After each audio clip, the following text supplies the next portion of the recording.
ले लो दुआएं माँ बाप की हो, ले लो दुआएं माँ बाप की, सर से उतरेगी गठरी पाप की, ले लो दुआएं माँ बाप की। आज की एक ज्वलंत समस्या है वृद्धाश्रम,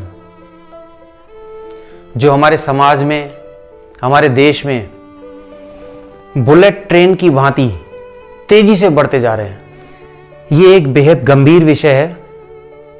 इसे सही तरीके से जानने के लिए और समझने के लिए कृपया करके वीडियो को अंत तक जरूर देखिएगा।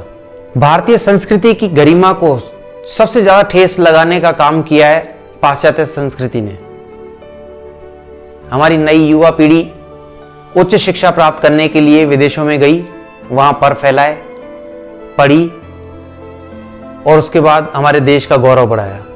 बदले में सीख कर आए पाश्चात्य संस्कृति का पहनावा, खान पान और उस भाषा के लटके झटके।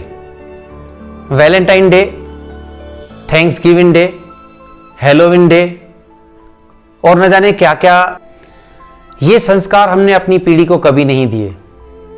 दादा दादी, माता पिता घर के बरगद हुआ करते थे, जिनकी छत्र छाया में पूरा परिवार पलता था। पहले संयुक्त परिवार था, सब एक दूसरे का कहना मानते थे, एक दूसरे को सहन करते थे, इसीलिए परिवार सुरक्षा में था। आज सब अकेला रहना चाहते हैं। एकल परिवार की जो समस्या बढ़ी है, उसी से ही वृद्धाश्रम बढ़े हैं। जैसे जैसे एकल परिवार का चलन बढ़ा, छोटे बड़े सब अपनी मर्जी के मालिक हो गए। बच्चे एकल से एकांत हो गए और बड़े एकांत से वीरान हो गए। किसी ने क्या खूब कहा है, जब से घर वालों से बाहर वाले जुड़ने लगे, तब से घर वाले अनजान होने लग गए। तन से हमारे कपड़े तार तार होने लगे और अंदर के राज सामाजिक होने लगे। पहले के जमाने के संस्कार और आधुनिक जमाने के कल्चर में दिन रात का अंतर है। दोनों एक दूसरे के विपरीत हैं। इन दोनों में सामंजस्य बिठाना कोई असंभव बात नहीं है। बस थोड़ा सा रिश्तों में अगर झुक जाएं तो सब कुछ संभव हो सकता है। थोड़ा सा झुकने पर रिश्तों का मान बढ़ जाता है। कोई हानि नहीं होती, बल्कि बड़े बुजुर्गों के आशीर्वाद के साथ साथ मान सम्मान, स्वास्थ्य और आशीर्वाद भी मिलता है। हर सिक्के के दो पहलू होते हैं। माता पिता अपने जीवन भर की कमाई को इकट्ठा करके बच्चों को उच्च शिक्षा दिलाने के लिए कड़ी मेहनत करते हैं, और यही बच्चे विदेशों में पढ़ लिख कर उच्च नौकरी प्राप्त करके वहीं के माहौल की डली हुई लड़की से शादी करके हमेशा के लिए वहीं सेटल हो जाते हैं। और इधर माँ बाप पुराने मकानों में शमशान जैसे चेहरे लिए हुए अपने बच्चों का इंतजार करते हैं, जो कभी खत्म नहीं होता है। विदेशी माहौल में रहने पर हमारे बच्चे फीलिंग लेस हो जाते हैं, यानी उन्हें अपने माता पिता के दुख, दर्द, तकलीफ या सूनेपन का एहसास तक नहीं होता है, क्योंकि वो इस माहौल में कभी पढ़े लिखे नहीं, ढले ही नहीं।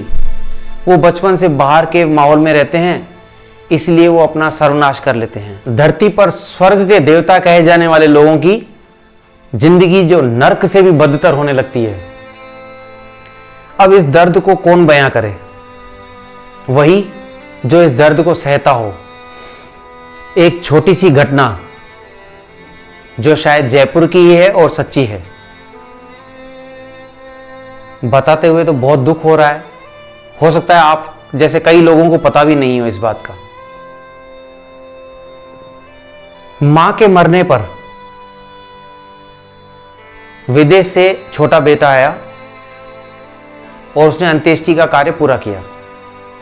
पिता ने जब फ्री होकर बच्चे से पूछा कि बड़ा भाई क्यों नहीं आया, तब उस बच्चे ने क्या जवाब दिया कि बड़े भैया ने कहा कि मां के मरने पर तू चला जा, जब पिताजी मरेंगे तब मैं चला जाऊंगा, बार बार डबल खर्चा क्यों करें। ये सुनकर उस पिता ने क्या सोचा होगा जिसने अपने पूरे जीवन की कमाई लगाकर इन दोनों को बाहर भेजा। वो पिता कमरे में गया और उसने खुद को गोली मार ली। क्या यही जीवन है? जो बच्चे विदेश चले गए, मानते हैं उनको भारतीय संस्कृति का एहसास नहीं है, पर हम अब बात करते हैं हमारे देश में रहने वाले बच्चों की,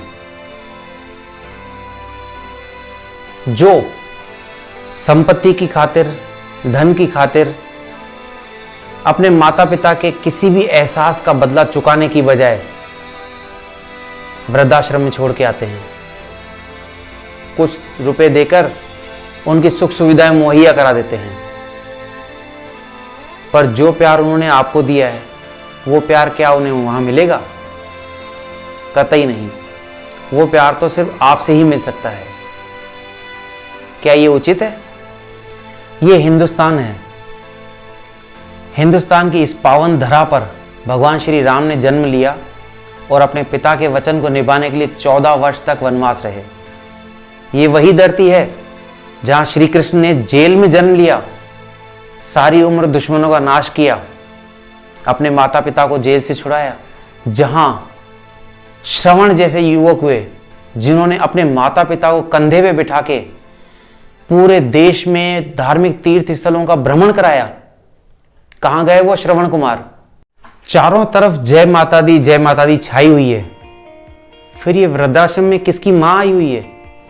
हर चीज मुहैया है मेरे शहर में किस्तों पर। आजकल हसरतों पर लगाम कौन रखता है?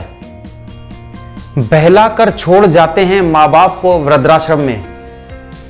आजकल पुराने जमाने का सामान घर में कौन रखता है? कई वृद्धाश्रमों का सर्वे करने पर हमें पता लगा डॉक्टर, वकील, प्रोफेसर, इंजीनियर, जज, इन लोगों के घरों से ही बुजुर्ग माँ बाप आते हैं। वहीं अनपढ़ लोग अपने माँ बाप को ही अपना भगवान समझकर अपने घर में रखते हैं। बड़ी सस्ती मिल जाती है दुआएं इनकी। कभी किसी बुजुर्ग के काम आया करो। मंदिर, मस्जिद, गुरुद्वारे से आजीज आ जाए दिल तो कभी यूं ही किसी वृद्धाश्रम तक चले जाया करो। क्यों बोझ हो जाते हैं वो झुके हुए कंधे साहब, जिन पर चढ़कर तुमने पूरी दुनिया देखी थी। आज के कल्चर की बात करें तो लग्जरी कारों में कुत्तों को बैठाकर घुमाया जाता है, इससे उनकी शान बढ़ती है। और जिन माता पिता की वजह से वो आज इस काबिल हुए हैं, उन्हें अपने साथ रखने में उनकी शान घट जाती है। दोस्तों, मेरा आपसे हाथ जोड़कर निवेदन है, मैं ये नहीं कहता कि किसी दूसरे के माँ बाप को अपने घर ले आओ, मगर आपके अपने घर में जो माँ बाप हैं उन्हें कहीं छोड़ के आने की कोई आवश्यकता नहीं है। एक बात याद रखना, उनके दिए हुए आशीर्वाद को तो भगवान भी नहीं टाल सकते। इसीलिए थोड़ा सा रिश्तों में झुक जाइए, थोड़ा किसी को बर्दाश्त कर लीजिए। पर एक बात बता दूं, आप उनको उतना बर्दाश्त नहीं करते जितना उन्होंने आपको बचपन से लेकर आज तक बर्दाश्त किया है। जो तकलीफें उन्होंने सही है, जो मन्नतें उन्होंने मांग मांग के आपको बड़ा किया है, उसके एवज में आप उनका 1% भी नहीं खर्च करते। तो उन्हें सहन कीजिए, उन्हें प्यार दीजिए, अपने साथ रखिए, ताकि उनका जीवन सुधर जाए, अंत समय में वो कहीं दुखी ना हो और आपको दुआएं देते हुए जाएं। ये मेरी आपसे प्रार्थना है।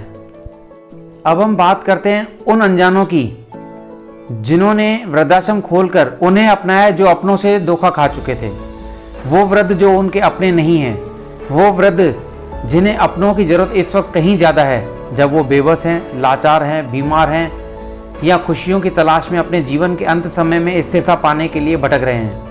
ऐसे लोगों के लिए वृद्धाश्रम खोलकर उन्हें वहाँ रख कर उनकी सेवा करना सबसे बड़ा धर्म है, या यूँ कहें कि सबसे बड़ा तीर्थ है। आज ऐसे लोग कलयुग में भगवान के अवतार के रूप में धरती पर अवतरित हैं, उन्हें हम प्रणाम करते हैं। मन की बात में हम उन लोगों को शामिल करते हैं जो हिंदुस्तान की धरती पर पैदा हुए हैं और आज भी सनातन धर्म को निभाते हुए माता पिता के घर में उनके साथ रहते हुए उनकी छत्र छाया में रहते हैं। ये सभी लोग पूरी धरती पर महानुभव हैं। ऐसे लोगों को हम तहे दिल से नमन करते हैं। ऐसी विभूतियां धरती पर शीतलता, धैर्यता और संस्कृति की निशानी है। ये सभी लोग स्वर्ग के देवताओं से भी बढ़कर हैं। ऐसे लोगों का ही जीवन सार्थक है तथा ये सभी मोक्ष के अधिकारी हैं। ईश्वर इन पर सदैव कृपा बनाए रखे, ऐसी हमारी प्रार्थना है। जय हिंद, जय भारत।